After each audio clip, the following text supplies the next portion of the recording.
because if someone who has gone through your course, they can actually get this supercharged return. Exactly right, yeah. So what then makes the difference? Can I dig that out?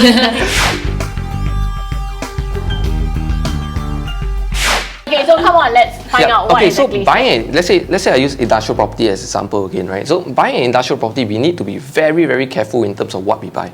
All right, so picking your winners, right? And I would say that we pretty much follow through these main 5 criteria. All right, the first criteria would probably be, which we mention quite often, is 95% occupancy. The reason why is because in case there is a tenant that leaves, all right, at least the replacement of the tenants becomes easy in that sense, right? So that's for 95% occupancy. And not all industrial properties fulfill that. Yes, of course not. Actually, if you buy new launch, it's zero already.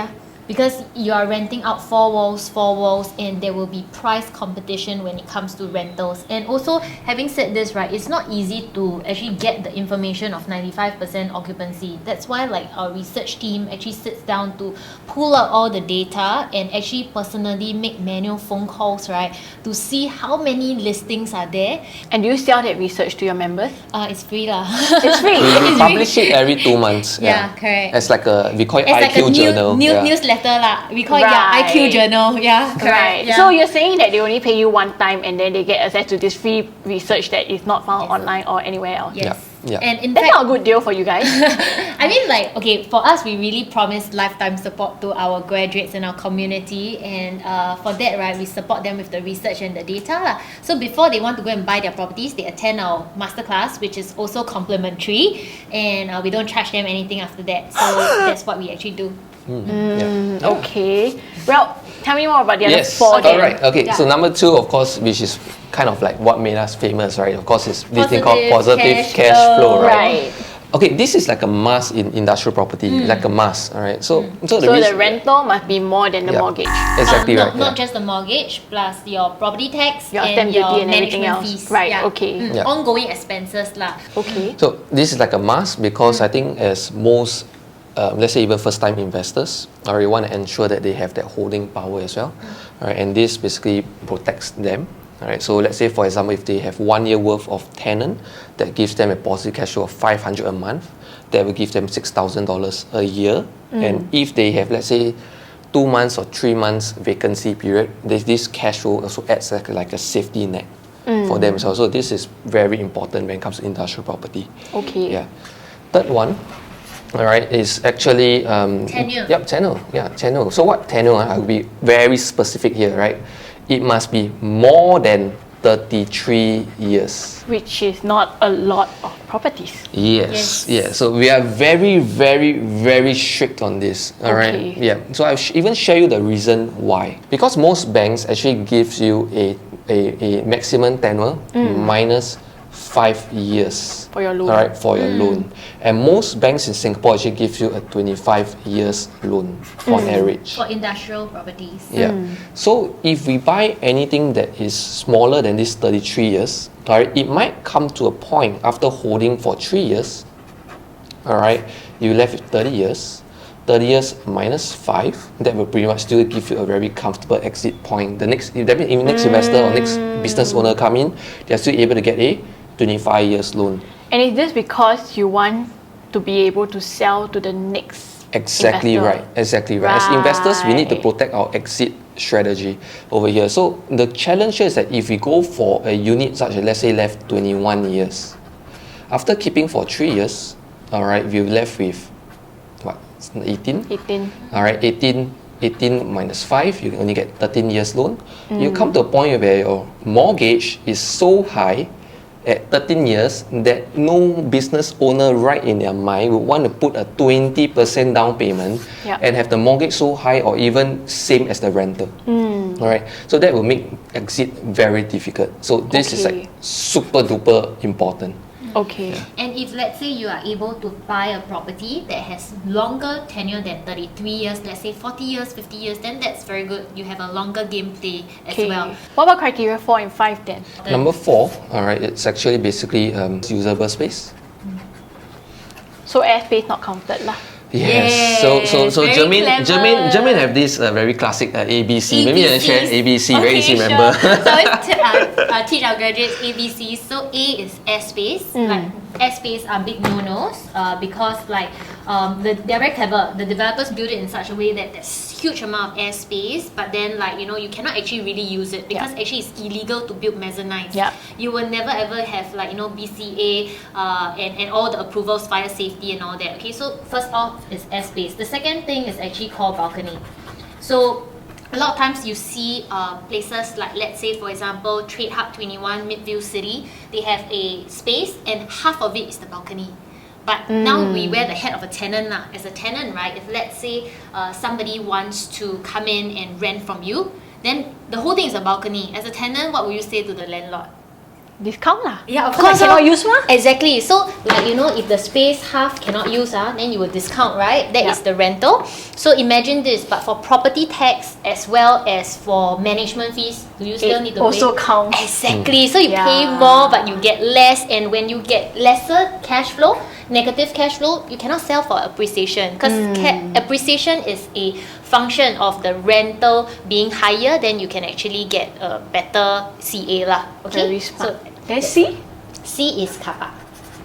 So no car park. Yeah, no car parks. Don't buy car park at all. So in certain projects, right, they sell it with entirely the car park that is not usable. But same thing, you have to pay for property tax, management fees, which later on very difficult for you to sell. Yeah, you can't even do what you want that space because it's literally outside of your door, right? Exactly. And the worst part of it all is that that little door outside your car park unit, because you have a door, then you have the two car parks, right? Yep.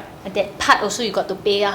But also, obviously, as a tenant, will you actually tell the landlord, say, hey, you know what? I'm not using the car park. Can you charge me a cheaper rent? Of course. Number five, right. Yeah. Number five. Number five, all right, is definitely we need to have a minimum of 5% rental yield. This is very, very important because ultimately, all right, you must understand that industrial property is still a shorter term leasehold. All right, and as investors, I always like to paint what we call the worst case scenario. All right, a worst case scenario would be that no one buy it from you. It means you got to hold the property to zero, all right, all the way. All right, and therefore hitting a minimum of 5% rental yield at least right guarantee you that in the next 30 something years to come, all right, you will have a positive cash flow. Right. All right, and that will still mean that you still make money even it basically hits a leasehold of zero. Yeah, so this is basically a very big safety net to ensure that even in our worst case scenario, we still make money. I want to clarify. A lot of this hinges on the assumption that it will be rented out. Yes. You try to build in number one, which is 95% occupancy, but you cannot control. And like, for example, during COVID, right? Yes. So my friend Sean, for example, you guys probably know him, he's one of your graduates. I know he was facing rental tenant issues during the COVID, although hearing from his side of story, actually, it sounded worse than I thought, but after speaking to him, I realized actually not that bad lah. Yeah. So, what if they cannot rent out? Wouldn't that be a problem for your graduates then? Yeah, I think definitely. Of course, one thing that we are honestly, even for us, we are most fearful of, right? It's not we all know renter. It's actually we more fearful that they all know renter. Our graduates know renter, right? Yeah. So okay, so I mean for 95% occupancy, right? I mean it's only natural for it to have switch in tenants after 2 years. That's there's why different like tenants. the 5% comes about. Right. But a lot of times, right, actually is how you add value into a property. So like if you make your property look really nice, really, really good, your chances of renting out is actually extremely high. And if in the first place you bought these kind of properties, then actually you know that actually a lot of times I know when a property is going to rent out and not going to rent out. It's just by the way the property looks inside. Given that this is a high demand building, it's a 95% occupied building. And this is for industrial, right? But I also heard from some students, so that was my misconception. I thought you all only taught industrial. But then speaking to some of your students, I realized actually you all also teach like residential and landed and a few other stuff. Yeah, and so very big misconception is that I read online comments as well, right? So they're saying like, I Quadrant now cannot make money in industrial, that's why now switch to residential. Yeah.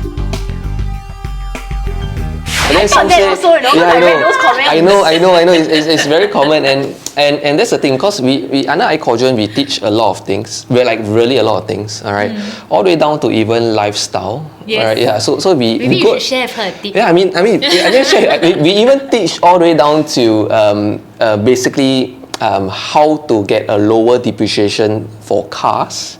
So that's why it's a very big misconception. It's not because we're not doing well in industrial, that's why we teach resi. Right. Yeah. Over the weekend, there was this whole mainstream media article about how you all were like slamming HDBs. I mean, I'm a HDB owner, so when I read that, I was also a bit like,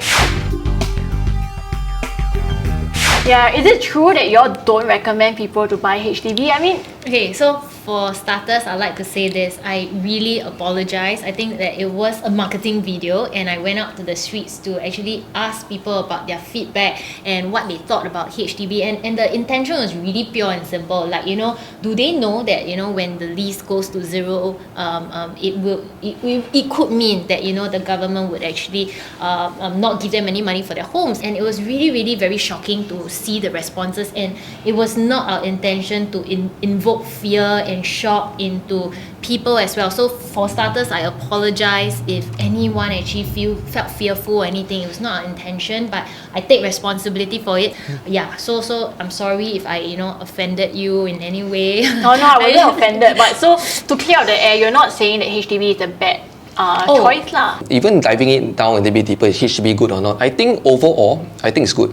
All right, because why HDB at the end of the day is still the lowest cost of living when it comes to Singapore. Yeah. It's something to be affordable for people. Yeah. However, what we are worried about is for people to think that their HDB is going to make them a lot of money. All right, and it pretty much honestly it shocked us a little bit when, of course, Jermaine went down the street and realized that there are some people who are thinking it that way.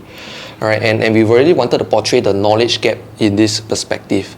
Yeah. But our intention is never have been to actually shoot down a HDB. All right, we ourselves have been beneficiary of HDB. Right? When we were young, we got married young, BTO. Right, I mean, it was that. So I mean, once again, of course, it's a little bit insensitive on our end to do so we a take marketing message on that. responsibility for it. So that's what you're really trying to say. Yes.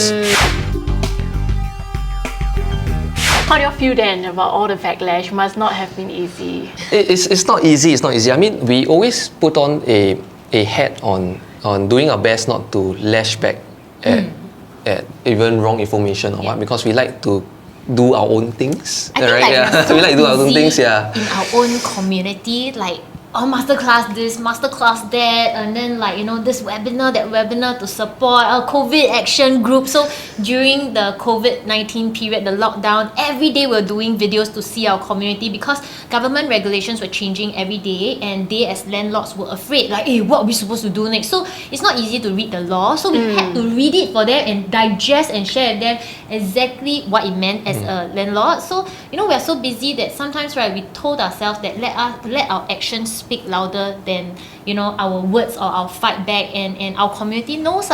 But I think that now, I think it's a wake-up call also to really relook into, you know, our marketing and branding message, and thank you for being so open as well to invite us. Harold, thank you so much for clearing up. I really appreciate this, and thank you for being generous with your strategy for even, you know, opening it up for free for the public. There's a few things I'm seeing here, right? One thing is, yes, information can be found online for free, or you can get them from your property agent. But when it comes to the internet, like you say, laws change all the time, right? What used to be 90% loan can now change to 80%. Things change, and where you see that information, it does not always get updated. Right? And the other aspect is then, okay, what if you work with a very good property agent who can advise you accordingly? And actually, just imagine this: if you're surrounded by, like, you know, 1,000 or 2,000 property investors who know exactly what they are doing, and, you know, they have upgraded their portfolio, I think it's also nice to be part of the environment where everybody just support each other to get better, to have a more fulfilled life with their families. And I think it's just a great network. I do have one last question before we wrap things up. The multi-million dollar question. Oh! If it's so easy, I mean, it's tedious, but it's easy in that sense, you've made it easy, then why are people being tenants instead of being landlords?